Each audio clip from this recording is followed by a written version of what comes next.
Welcome back to Tennis Desk. There is a certain kind of electricity that fills the air in Monte Carlo when the clay season really starts to sizzle, but today, that excitement was mixed with a heavy dose of tension. We witnessed a day of high drama on the red dirt, centered around a man who has had a complicated relationship with this surface over the last few years, Alexander Zverev. If you were watching the match against Bergs, you probably had your heart in your mouth for a moment.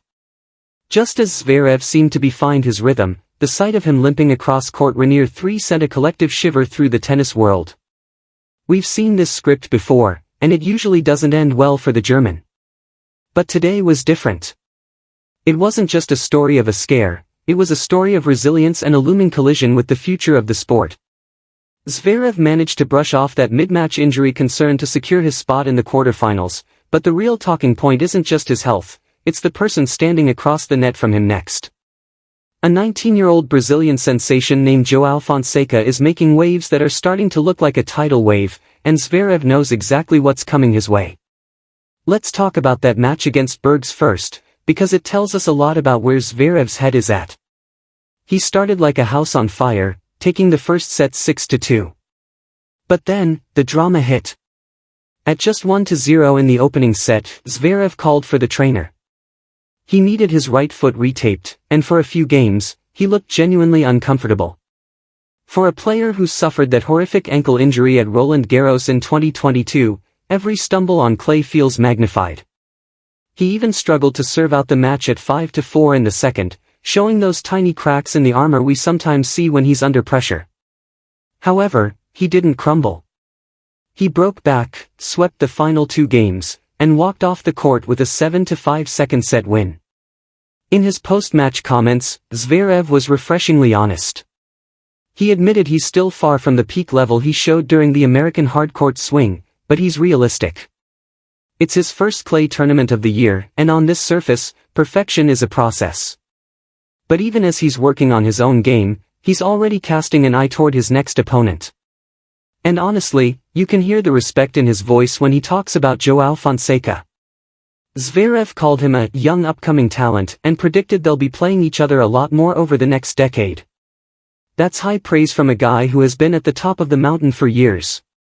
So, who is this kid making the former world number 2 look over his shoulder? If you haven't been following Joao Fonseca's rise, you've been missing one of the most meteoric ascents in recent memory.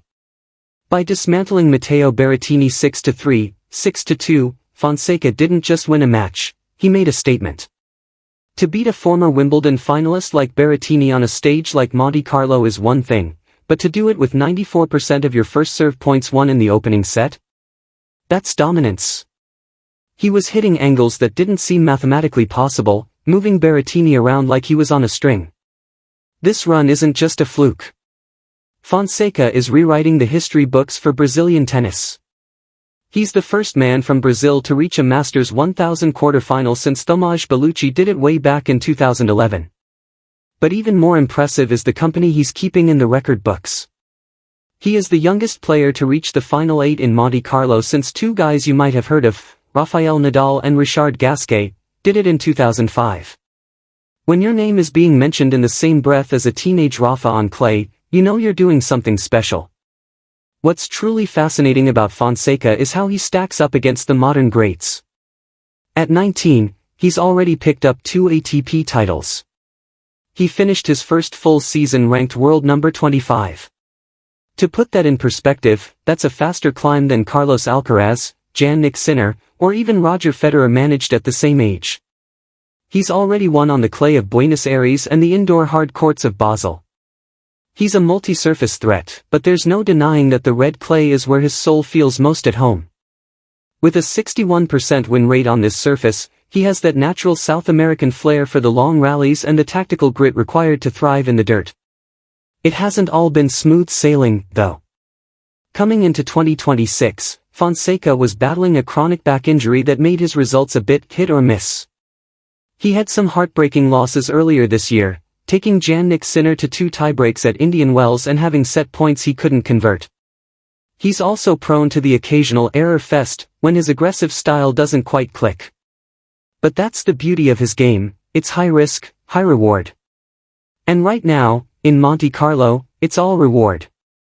Even the tour's most outspoken characters are taking notice. Alexander Bublik, never one to mince words, made a bold prediction recently. He said Fonseca has the kind of atomic potential where he could suddenly explode and win 2 Masters titles in a row or reach a Roland Garros final out of nowhere. Bublik believes we are going to see a version of Fonseca that wins a big tournament without even dropping a set.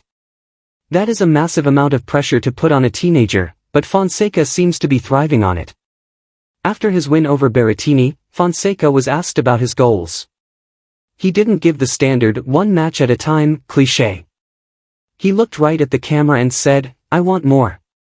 He's not here just to participate, he's here to take over.